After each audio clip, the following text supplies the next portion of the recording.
सोचिए, अगर एक हुक्मरान रात के अंधेरों में रोया करता हो, अगर एक बादशाह अपनी पीठ पर आटा उठाकर गरीब की घर पहुंचता हो, अगर एक इंसान इतना इंसाफ पसंद हो कि शैतान भी उसका रास्ता बदल ले।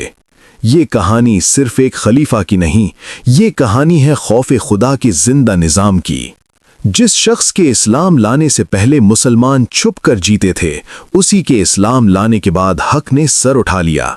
ये कहानी है हजरत उमर बिन खत्ताब रजी अल्लाह अन्हो की, जिनकी जिंदगी का हर कदम, हर फैसला, हर आंसू कयामत तक इंसाफ का स्केल रहेगा। नसब, बचपन और मिजाज।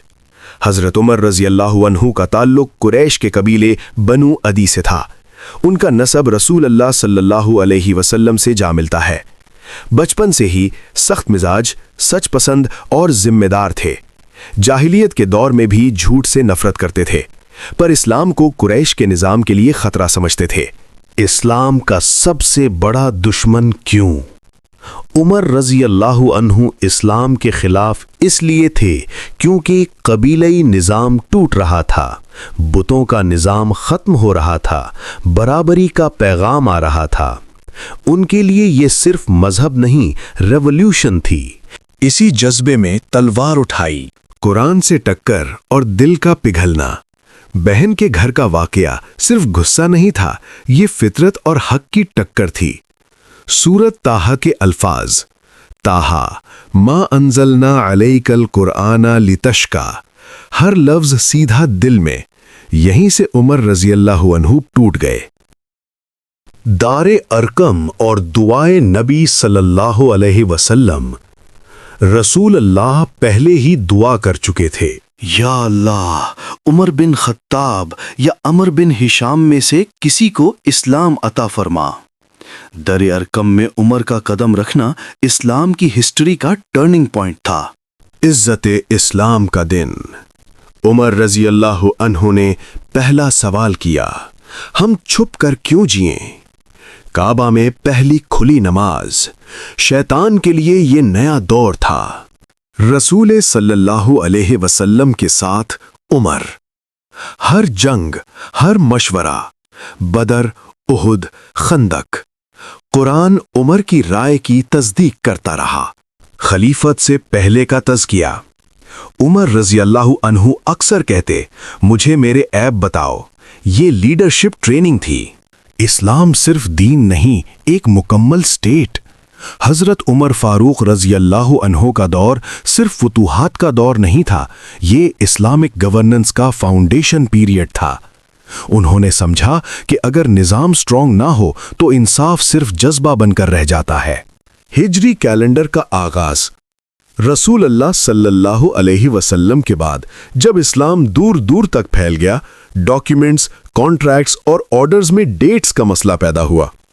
हजरत उमर रजी अल्लाह अन्हो ने सहाबा से मशवरा किया, किस इवेंट से कैलेंडर शुरू हो, वफात नबी सल्लल्लाहु अलैहि वसल्लम या विलादत? उमर रजी अल्लाह अन्हो ने फरमाया, इस्लाम की असल पहचान हिजरत से बनी है। यूं हिजरी कैलेंडर शुरू हुआ, जो आज भी पूरी उम्मत की पहचान है। यह सिर्फ डेट सिस्टम नहीं, मुस्लिम आइडेंटिटी का सिंबल था। बैतुल माल का मुकम्मल निजाम।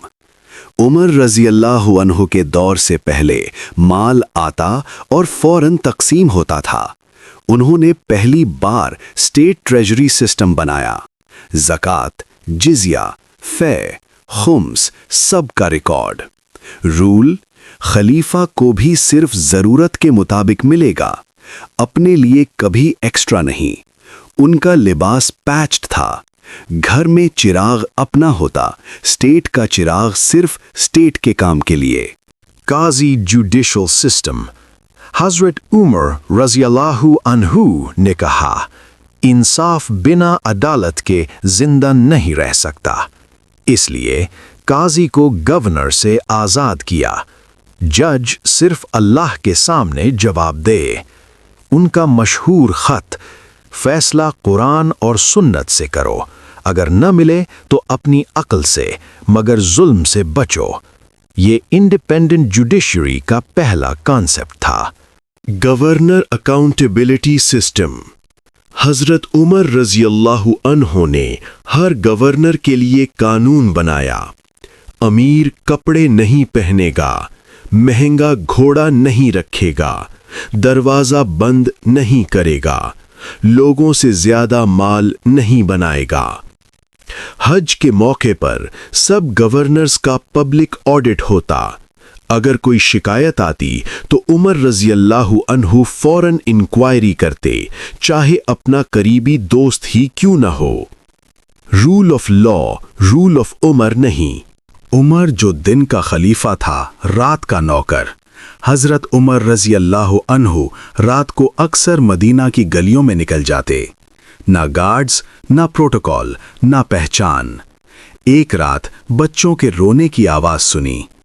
گھر کے اندر بچے بھوک سے رو رہے تھے، ماں برتن میں پتھر ابال رہی تھی۔ عمر رضی اللہ عنہ نے پوچھا، یہ کیا کر رہی ہو؟ عورت بولی، بچوں کو تسلی دے رہی ہوں۔ پھر اس نے کہا، اللہ عمر سے پوچھے گا۔ یہ لفظ عمر رضی اللہ عنہ کے سینے میں تیر بن کر لگے۔ وہ فوراً بیت المال گئے، آٹا اور گھی اپنی پیٹھ پر اٹھایا۔ ان کے ساتھی نے کہا، میں اٹھا لیتا ہوں۔ عمر رضی اللہ عنہ بولے، قیامت کے دن بھی تم میرا بوجھ اٹھاؤ گے۔ خود کھانا پکایا، خود بچوں کو کھلایا اور دور کھڑے ہو کر مسکراتے ہوئے دیکھا۔ پھر رو کر کہا، یا اللہ، عمر کو معاف کر دینا۔ فتح قدس، گلوبل ایتھکس کا منظر۔ جب یروشلم فتح ہونے والا تھا، شہر والوں نے کہا، ہم شہر صرف عمر کو خود آ کر دیں گے۔ حضرت عمر رضی اللہ عنہ مدینہ سے روانہ ہوئے، گھوڑا اور غلام، باری باری سواری۔ عمر پیدل تھے، غلام گھوڑے پر، کپڑوں پر 17 پیچز۔ جب شہر پہنچے، لوگ حیران رہ گئے۔ یہ ہے دنیا کا سب سے بڑا رولر۔ امان نامہ، کویننٹ آف عمر۔ چرچ محفوظ، مذہب کی آزادی، زبردستی اسلام نہیں، مال اور جام کی حفاظت۔ چرچ کے اندر نماز کا وقت آیا، عمر رضی اللہ عنہ نے نماز باہر پڑھی۔ کیوں؟ کہیں بعد میں مسلمان یہ نہ کہیں کہ عمر نے یہاں نماز پڑھی تھی۔ یہ پاور نہیں، کیریکٹر کا جادو تھا۔ آخری دن اور شہادت۔ انصاف کا خون مسجد کے صحن میں۔ ایک صبح فجر کی نماز میں ابو لولیہ نے زہریلی خنجر سے حملہ کیا۔ عمر رضی اللہ عنہ زمین پر گر گئے، خون بہہ رہا تھا۔ پہلا سوال، کیا نماز پوری ہوئی؟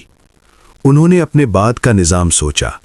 خلیفہ شورا سے ہو، کسی پر ظلم نہ ہو، بیت المال کا خیال رکھا جائے۔ جب پتہ چلا حملہ کرنے والا مسلمان نہیں تھا تو کہا، الحمدللہ۔ 26 ذی الحج کو حضرت عمر فاروق رضی اللہ تعالی عنہ شہادت پا گئے۔ ان کا جنازہ اٹھایا گیا اور دنیا نے انصاف کا سر جھکا ہوا دیکھا۔ حضرت عمر فاروق رضی اللہ عنہ نے دنیا کو بتا دیا کہ جب حکمران اللہ سے ڈرتا ہو تو دنیا اس سے ڈرتی ہے۔ آج کے دور میں سب سے زیادہ کمی عمر جیسے لوگوں کی ہے۔ اگر آپ اس کہانی سے کچھ سیکھ کر اٹھے ہیں، اسے آگے پہنچائیں، کیونکہ عمر کو یاد رکھنا انصاف کو زندہ رکھنا ہے۔ اللہ ہمیں حضرت عمر فاروق رضی اللہ عنہ کے نقش قدم پر چلنے کی توفیق عطا فرمائے، آمین۔ Like, share, subscribe, comment, Umar Farooq radiyallahu anhu. Next episode, Hazrat Osman Ghani radiyallahu anhu, inshallah.